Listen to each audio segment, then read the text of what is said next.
Welcome back to War Weekly News. This week is mostly about picking up the debris that 1.87 made after busting through the wall like the Kool-Aid Man, so hit that subscribe button. There was a Russian livestream involving the developer BVVD, and he left us some pretty interesting points.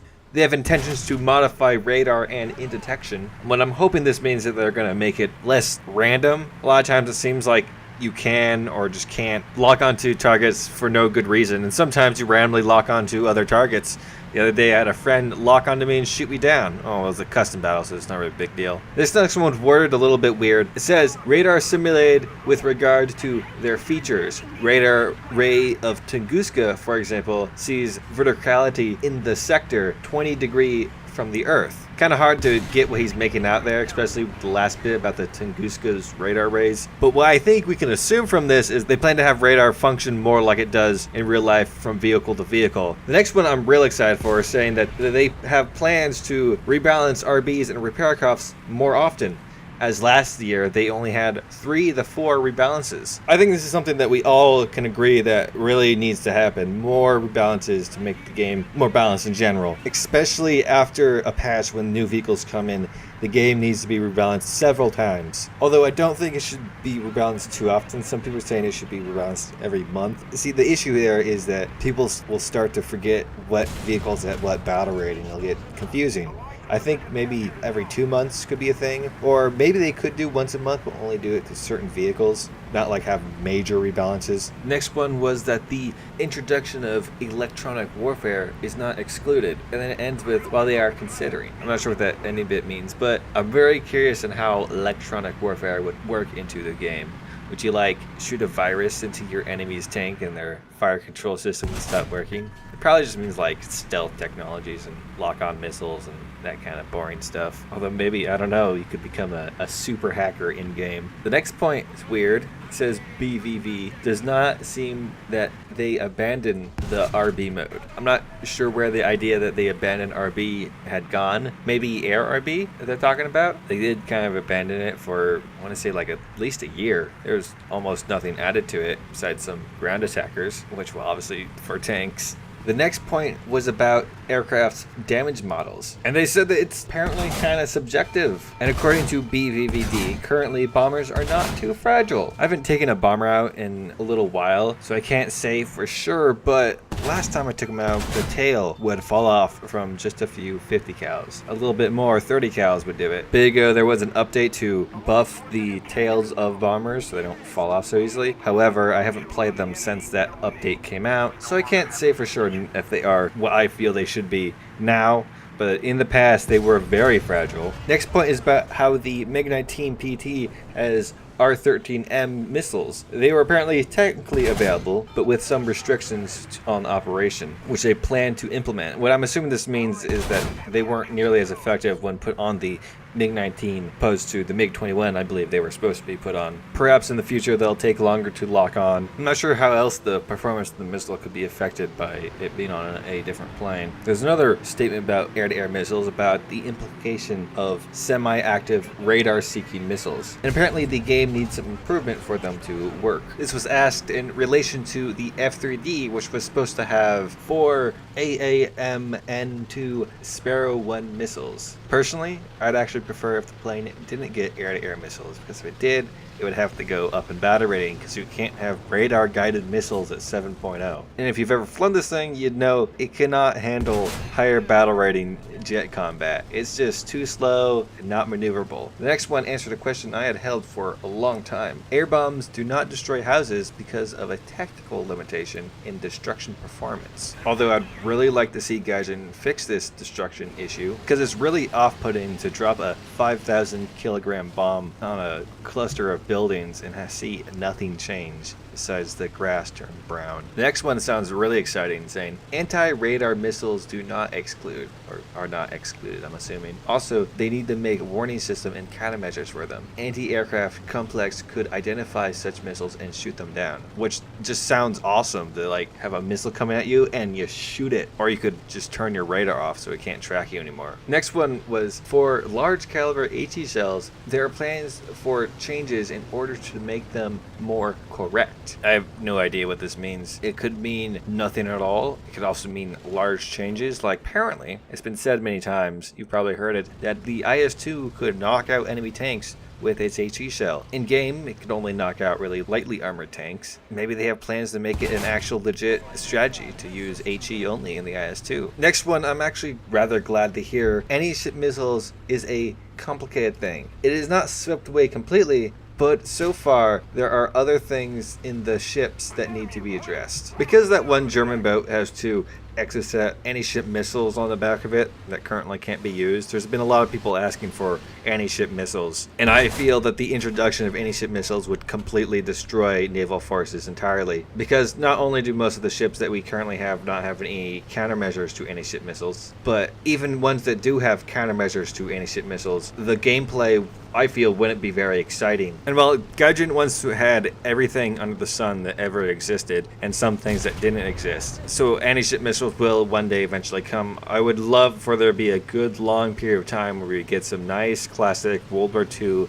ship combat with very large vessels, and not have the scenario where a Tiger II can get killed by ATGMs. The third to last one is very annoying. It says, for economic update and squadron vehicles, wait for the news. How long do we have to wait for the news, Gaijin?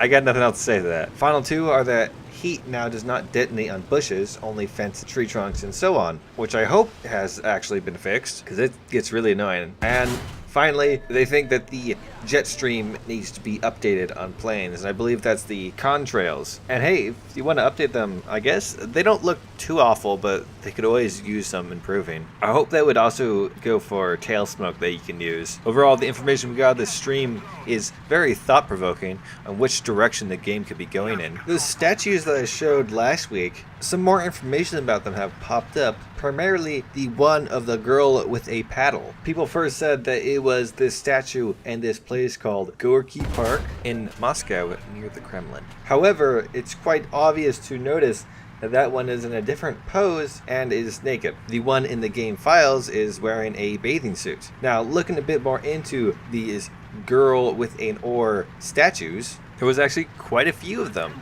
The first one being placed on a Gorky Park fountain was said to be too tall and moved to some city in the Ukraine, which I think was part of Russia because it was 1935. It was rebuilt, still naked, and got bombed by the Germans. Thanks, Germany. However, there was another guy who was less of a pervert by the name of R.R. Idok, I think you pronounce it, who made 2 girl with an oar statues that were clothed, albeit quite loosely. One of them happens to be the exact statue that we found in the game files. And this particular statue was placed at the Dynamo Water Stadium in Moscow, Russia. Not the Dynamo Stadium, also in Moscow. The Dynamo Water Stadium, which is like a pool or something. Now, I was thinking maybe Gaijin is planning to do of Gorky Park just because it's a more iconic location, but they didn't want to have this naked figure in their game that isn't supposed to have naked people in it, even though it does get quite lewd with some of the pinup girls. However, while reading the Battle of Moscow Wikipedia page, I noticed this one sentence saying, by 27th November, the German 7th Panzer Division had seized a bridgehead across the Moscow-Volga Canal, the last major obstacle before Moscow. And guess where the Dynamo Water Stadium is? Right on the edge of the Moscow-Volga Canal, now just called the Moscow Canal. However, the sentence goes on to say, and stood less than 35 kilometers, 22 miles from the Kremlin. Now,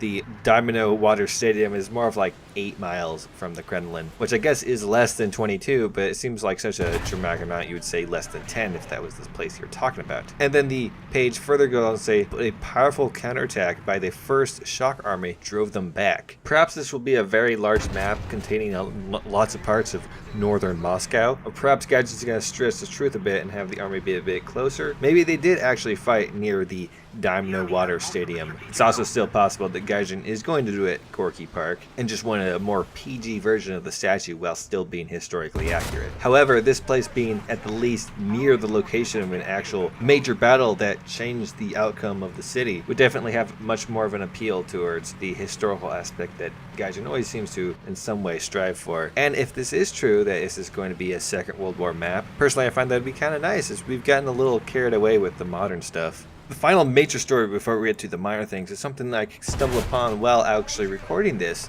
and it's probably going to be in the title, and that's why it's so far back, because I didn't know about it till now. An acquaintance of mine happened to show this to me, claiming that they are icons for Thunder League. I asked if this refers to Thunder League or War Thunder League, the thing announced not too long ago, and I was replied to with Thunder, which I'm assuming he means Thunder League. I also received a document containing the intended lineups for this league and a separate list of aircraft for the same league. I don't know why this one is separate. The final bit of information on the subject is that apparently it should be announced on the 26th. Now, information I've got in the past from this dude, it's been hit or miss. Although the close date makes me assume that this information is indeed correct, otherwise why would have such gumption to say it's coming out on the 26th, unless you want to be wrong so fast. And no, I didn't hear anything about any possible giveaway vehicles or how any of that would happen. If it does happen, I'd hope it would, because people really like Thunder League for that precisely. I don't really understand why Gaijin didn't do it again. Also, here's a strange thought, is if they do have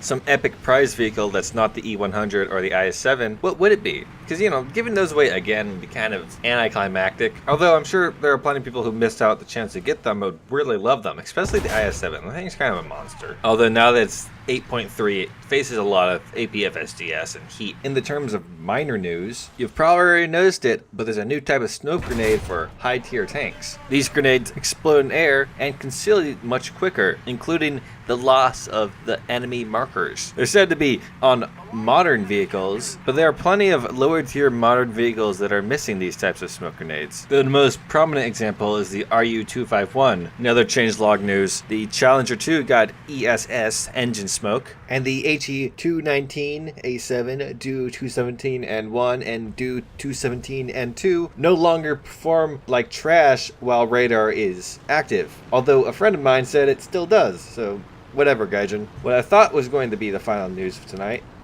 was that there's another free Thrustmaster skin for the F6F5. Now for the actual final news of the week, which actually came out the Monday that I'm making this, but I'm gonna report on it anyways because it'll probably be over by next Friday. The Gaijin Twitter account posted a eerie image of a fence with a do not enter sign with the caption, "The American city Green Hills still stays the oldest closed area in the country, only being several years older than the ex-Soviet city Pyrite, which was evacuated after a nuclear incident of 1986. Hashtag ARG." Now I looked to the image, I Google searched it, there was no related results, and there has been no nuclear incidents in any cities by the name of Green Hills in the US. Also, the photo has a very photoshopped feel to it, and if you don't know what ARG stands for, it stands for Alternate Reality Game, or ARG. It is believed this has something to do with the April Fool's event. People have already started coming with theories on exactly what we're going to get for April Fools based on this.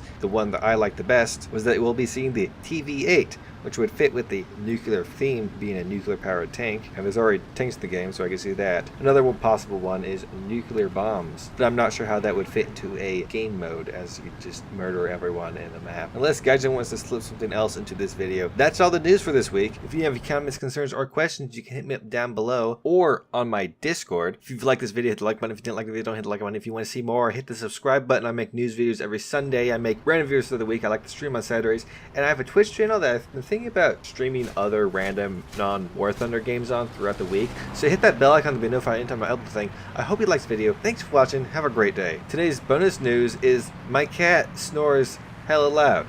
Take a listen. Never mind, my cat decided to stop snoring when I wanted to make an example of her. Thanks a lot, cat.